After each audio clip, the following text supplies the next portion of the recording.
He's a Prime Limpo. Can someone tell me what the site is that they did it? He's talking about monetizing shorts. Is he? Maybe I'm misunderstanding. Maybe he's just talking about that. Because for shorts, it is different. Shorts, they're introducing the ad revenue now. Ludwig and Schlatt are making a musical emporium to help with all the copyright dog shit people deal with on YouTube. Stealing songs from Nintendo. I don't know why it went right to the middle. The website has gotten drastically worse. Okay, now that Susan Wojcicki's gone, let's talk about how much copyright sucks on this website. Every single creator you know has... I will say, yeah, the timing is a little unfortunate for Lud and Schlatt here. This is clearly something they've worked on for a while. And just a week ago, YouTube announced that they're finally introducing licensing for music, where you pay like a couple bucks or whatever in order to have pretty much any song in your video, regardless. So like there'll be a notice that, hey, this music was identified, would you like to license it? And you can agree to pay like $1, $2, $3. I don't even know what the price is, but you can do that now. So that's a new feature. So that does take a little wind out of the sails here, but the benefit of Ludwig and Schlatt's musical emporium is you're not going to have to pay anything, and it's used forever. It's never going to get flagged in the system, so there is still merit to it, but it's a little unlucky that this was timed right with YouTube coming out with an actual W announcement. No, you're misunderstanding. So if you do the licensing thing, all the money you get from the ad revenue is yours. You no longer have to share it with the music. You no longer have to give it all to them. They can't claim your video anymore because now you've licensed it and it's all yours. So it's actually just a fat W. Is it shorts only? No, it's across the whole platform. For shorts, they introduced AdSense instead of the shorts program. So now you actually get ads, like money, from shorts, which they never had. So it was back-to-back W's on that day.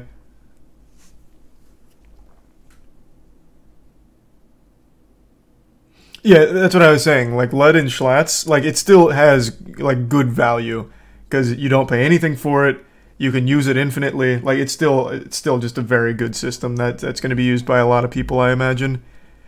But if they had just announced this like a couple days before YouTube, oh my god, they would have looked like actual like movers. Like damn, Lud and Schlatt just came out with something so fire that YouTube made a really quick change to improve their platform as a result to compete with Lud and Schlatt. It was just really unlucky timing for them. Still great though. Has dealt with a false copyright claim at some point in their career. Between the months of January and June 2021, there was over 2.2 million false copyright claims. YouTube knows how bad the problem is. They even decided to fix it, but just for YouTube Shorts. They now take 10% of all the money made from YouTube Shorts, whether it has copyright and stuff or not, to pay off big record labels so that they don't go for individual creators anymore. However, long-form creators don't get that right, and live streamers have it even worse. I decided to test just how bad it was for live streamers by doing a little bit of a speed run. The speed run is simple. You play... I don't think that's right. The licensing thing? I'm pretty sure that's site-wide. It's not just shorts. Here, let me double check. Maybe I'm wrong?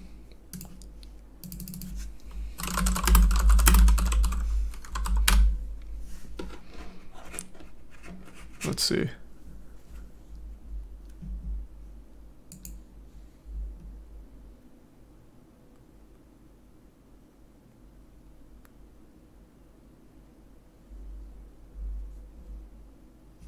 Where's the update? Where's their post?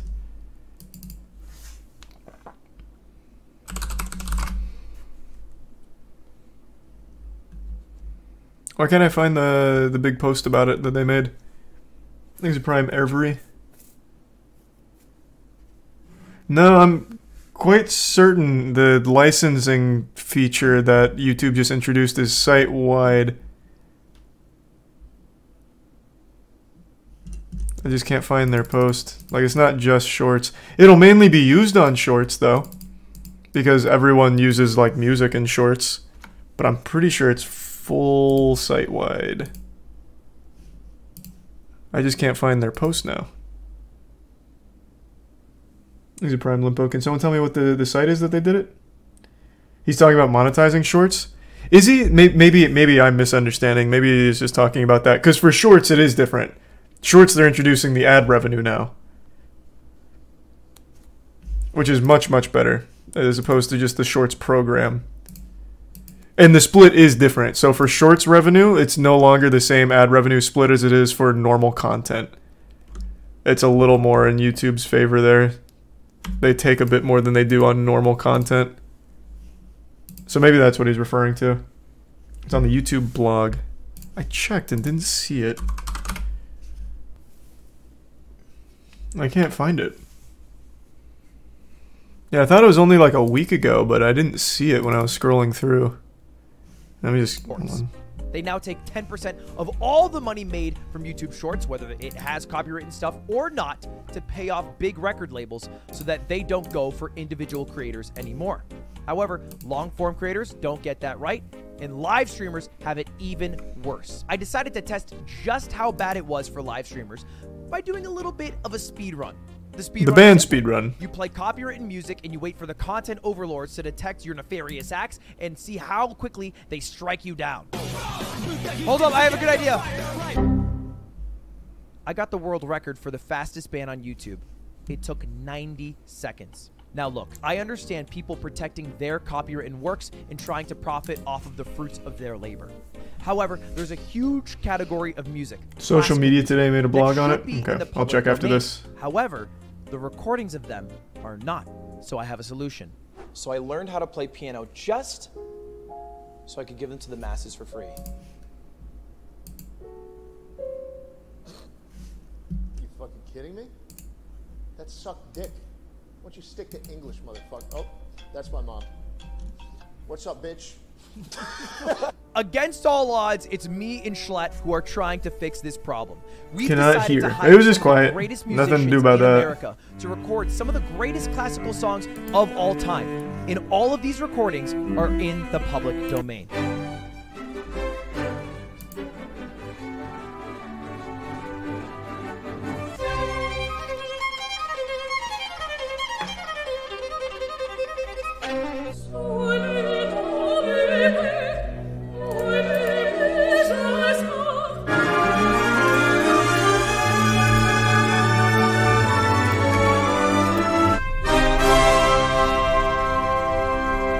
I know. It's a great idea.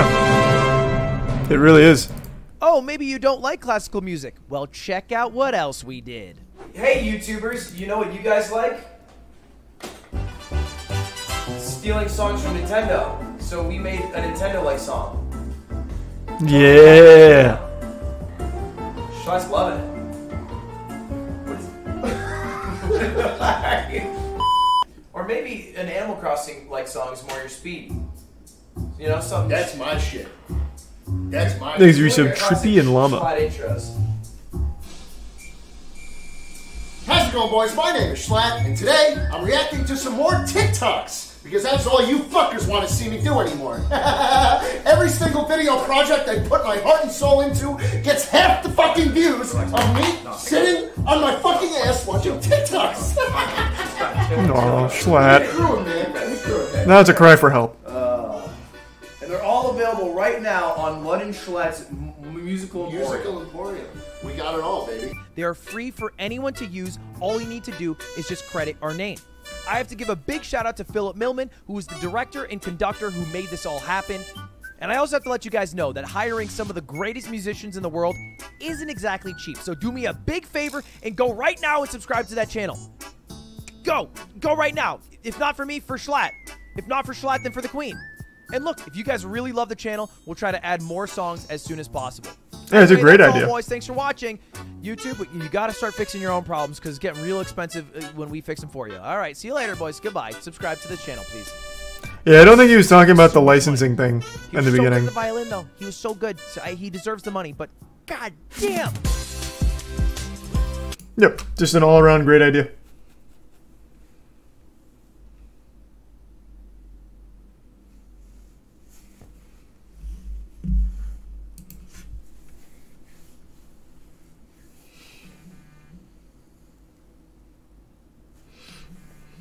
Yeah, he was talking about the new ad system for shorts, I think, and I must have just conflated the two, got them mixed up. Yeah, because the licensing thing extends to beyond just shorts.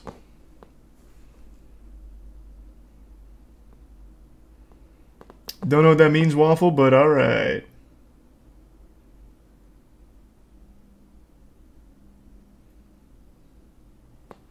Lud, one of the best purchases that YouTube ever made. Yeah, because he does two things for him.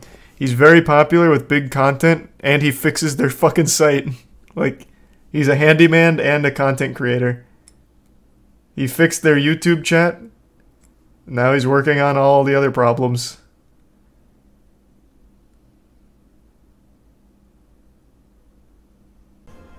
I'll have you guys know before this video starts that I'm 37% Spanish. I spit into a 23 andme tube and found this out. And my grandpa lives in Madrid, and I'm fluent. Hablamos español. So let's get into it. We're talking today about the English versus Spanish-speaking streamers. I had a great time in Texas. Giant war brewing, and it all started from Disguised Toast's Rust server. If you don't know about this, there was a Rust server, 40 people, English-speaking streamers, versus 40 Spanish-speaking streamers. A lot of big names, XQC on the English-speaking side, and also a lot of big Spanish-speaking streamers like Alex, Bai, that are huge people. And it's no secret that Spanish-speaking streamers are bigger. Yeah, this happened like 2 weeks ago, I think. The guy is only growing. So this was supposed to be a cool event, bringing everyone together. Ended up being a giant shitstorm. And I didn't think I needed to talk about this because I thought it would dissipate, but the beef is still going today. This is a Spanish-speaking streamer's Twitter account, Recoy, who is mocking Coconut B. Hey, that's the guy we just saw in the Toast video. He was the one that got the first kill. I actually recognized this section here. I didn't realize the name until now. Yeah, this guy went on a huge malding spree on Twitter. Behind Coconut B's profile picture with what looks like the crying emoji and made this, and that's his profile picture now. He just made that. It's like 3 days since the event ended. But let's get into some context. The event was a 48-hour Rust server that cost like hundreds of thousands of dollars to produce, not just including prize pool, but just having enough Twitch staff to run it all together. It's a really big project. Also why I couldn't be a part of it, because it was a Twitch project. So anyway, that was the idea, and it was 48 hours total. The first 47 hours you kill people, you get points for killing people, and then at the last hour you can raid bases and do mass chaos. Amazing content. Whoever has the most points at the end gets money, and that's it. That's the idea. Pretty fucking simple. But it went to and a pretty cool really idea too. Fast. Now it's gonna get a little nerdy here, but bear with me. It started out with a simple rule: you can't raid each other's bases until the final hour.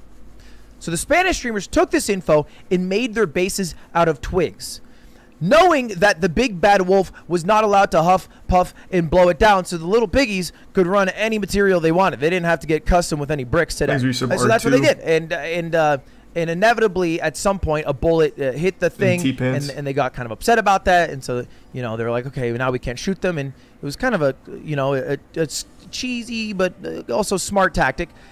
But the American streamers got around it because they basically used ladders to get into the base without breaking anything, and stole some loot. Now, this was done without breaking or maybe raiding, but the Spanish streamers were like, oh, okay, that's cringe. That shouldn't be allowed. So the admins got involved. They set new rules. Okay, now you can't enter the square. Stop, don't touch me there. Everyone has a 15 by 15 no-no square, and you can't invade it at all. That was the rules. Everyone was happy with it. And then the Spanish streamers immediately broke the rules. Maybe it was a bit of revenge because they didn't get like all of their loot back from the Americans coming in. They're like, this is real dumb. And so it was like, this feels like normal Rust. But they broke the rules that were just made. And so then the admins are like, okay, look, you have to return this stuff, and we'll reset again. The whole story kind of feels like one of those adults at a playground, and they have to be like the arbiter for the kids. And you'd be like, oh, Timmy, please return the doll that you stole and say sorry. But it kept fucking happening. Like, Timmy kept stealing the goddamn doll, and shit kept happening. So the admins were getting involved a lot early on, and there was mostly drama from the event. And that's all I know from it. Arguments on people being allowed to use certain pistols, and basically trying to define the rules and not actually just play the game and have great content and interactions with people that you rarely ever get to interact with. And all of this led to one of the American streamers making this prediction early on. Do you know what's funny? When we win this tomorrow, like, I guarantee, dude, I really feel like the leader, like, they're not, this is the fucking prediction I have for tomorrow's event. Tomorrow, I predict that this tournament's gonna end. Oh, regular old Nostradamus. I feel like we're gonna be ahead on points, and they'll leave, not even see this entire thing through. Well, turns out, morning of the final day of the event, the captain of the Spanish team, Alex, who has 6.4 million Twitter followers, giant streamer, tweeted a Twitter thread that translates basically to, hey, thanks for the invite. There's a lot of bullshit going on, like Coconut B. I'm not very good at Rust, so I have to look to my players. They weren't supposed to be using a certain pistol early on, which turns out that everyone was allowed to use pistols at any point. The primitive rule wasn't actually a rule, but everyone was abiding by it anyway, but a minor note. And then they stole a helicopter and didn't return it, which, you know, fair. That sounds annoying. That sounds frustrating. Yeah, Tiana's watching and a bunch of bullshit happened. So here's the thing. They're not respecting us because this is all an American event and the Americans make the rules. It's on American servers. So we, the Spanish, aren't going to play. And they quit. They quit right there. Now, this wasn't unprecedented. The prediction kind of was obvious because they had gone on strike. They were almost trying to leverage that they were half the event. So if they weren't playing in the event and they didn't get the rules they wanted, then the event wouldn't proceed. Which, look, at the end of the day, they probably weren't involved enough when the event was first being created in the rules stages. And it's also tricky because trying to get rules in a game like Rust, where you can't implement them in-game, you just have to, like, verbal, you know, word-of-mouth handshake, they're tricky. They're tricky. It's really hard. And I remember the Rust server that I was a part of a year ago, we would have problems all the time because you can't actually make things off limits. You just have to agree to do it, and if people break it, you're like, fuck, this sucks. Yeah, it's kind of similar to Ark. Power that you would like. All survival games are somewhat similar. They share the same DNA. Part of this is these tweets are in Spanish because I am Spanish, and thanks again for toast. No drama with him. Okay. That's it. That's the thing, and they quit. And it was kind of like a melancholy final day to the event because it was just a bunch of American streamers running around and yippee-ki-yay, shooting stuff, but no real content and juicy final, you know, finale. It was supposed to be a cool raid. It was supposed to be nice. And look, if that was everything that happened, it'd be pretty boring. That's okay. Like I would say, hey, play it out just because it's better content, and I think content is key. As king. I would rather lose and be the punching bag for someone else to win and have better overall content than no content at all. But I understand a bit. I am an American and I love oil. Being a captain and not being good enough that you want to continue through the rules. All right. But there were Spanish streamers, including Alex, who were also super inappropriate. It was very American. There were a lot of viewers that are inappropriate, but when the captains, when the streamers are saying fucked up shit, then it's harder to defend. And this is a screenshot from the chat. You can see Shroud on the screen there. Wish I could have an hour with that guy. And this is Recoy, who is the same guy who's making fun of Coconut B. Yeah, this guy was really fuming. Profile picture. Just typing a slur into chat. And Alex, the captain of the Spanish stream, the big Spanish streamer, being like, oh, what's the R word? And then they type in the N word. Not actually typing it out fully, but like they're joking that, hey, this isn't a slur. Oh, you're talking about the R word, you mean this. And then typing the letter N, implying the N word. Which, it's not done from a place of like, hey, this is a fun little bit, let's do that. Even if they would even if they're trying to come up with a shitty joke and you're trying to give the benefit of the doubt and it's a shitty joke, it's from a place of animosity when they were beefing with English streamers, which I think that added context makes this a little more uncomfortable overall, and is sad to see from the captain of the team. It was so bad that Twitch Rivals even had to drop a statement. On Twitch Rivals, Rust Team Battle, thank you to everyone who played. Unfortunately, there will not be a day 3 of the broadcast. Teams have come to an amicable agreement. Team Disguised Toast takes home the win, And Nemereth TV will be awarded kill leader bonus, tallying 160 kills during the event. GG's to both teams. We thank all the creators for their time and viewers watching, and then they want to make good events. We understand. We're listening to the community. What's the drama about? The way we wanted. We Spanish streamers thinking the Americans Spain, are cheating. LATAM, and NA communities in future events. And that's it. Oh, I thought it was rigged against them. And a lot of NA streamers That's what started it, I think. We're pretty sad. Here's a clip. Wendy, Natsumi, one of the streamers on America's side, stayed up for like 48 hours.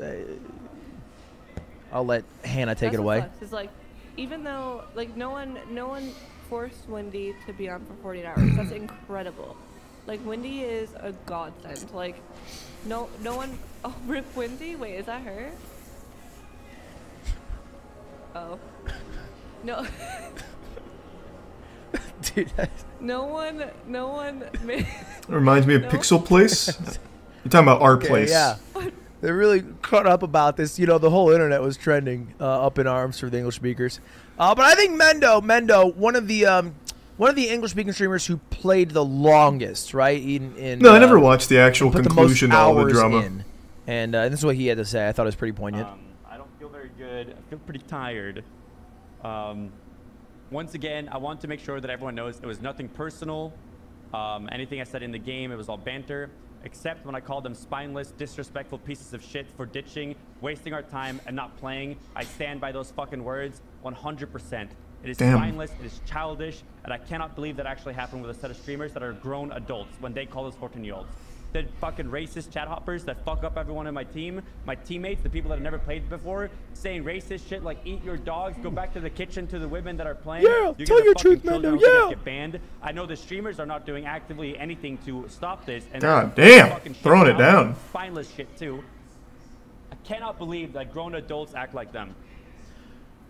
Words I could not agree more with. I had the same exact problems when I was doing Rust with XQC, because he would say something like Ludwig's being a rat, and then I'd have a million people in my chat when I was a smaller streamer than I am today. And it was fucking annoying, and I would get mad at X, say the same things. And it sucks when, you know, any streamer's doing it. And it seemed like the main people doing it in this event were the Spanish streamers. And it's kind of a bummer. It's kind of a bummer that it was a bad first integration from all the communities, because I think a lot of the wasn't really the first. To be fair, our place did it first, right? Wasn't the Twitch drama? I think it happened. The Rust event happened a week after our place. Well, I think, wasn't it? Yeah. So our place, we had already clashed. We had already kind of butted heads a bit. Got a little wacky in the Thunderdome, and that was good, I guess. Are fucking dope. Most of them are, you know, almost all of them are, and make super awesome content. Our place was more than just Twitch. And there's nobody, I've always said this, that I look up to more than Ibai right now. Maybe Germa. I mean, Germa's cracked, but that's doing it the way I think you should be doing streams. And so it's a bummer that Ibai this like slap. melding of communities was such a flop. And I asked H. June, prominent Rust player, awesome content creator, and really nice guy, what he thought about this.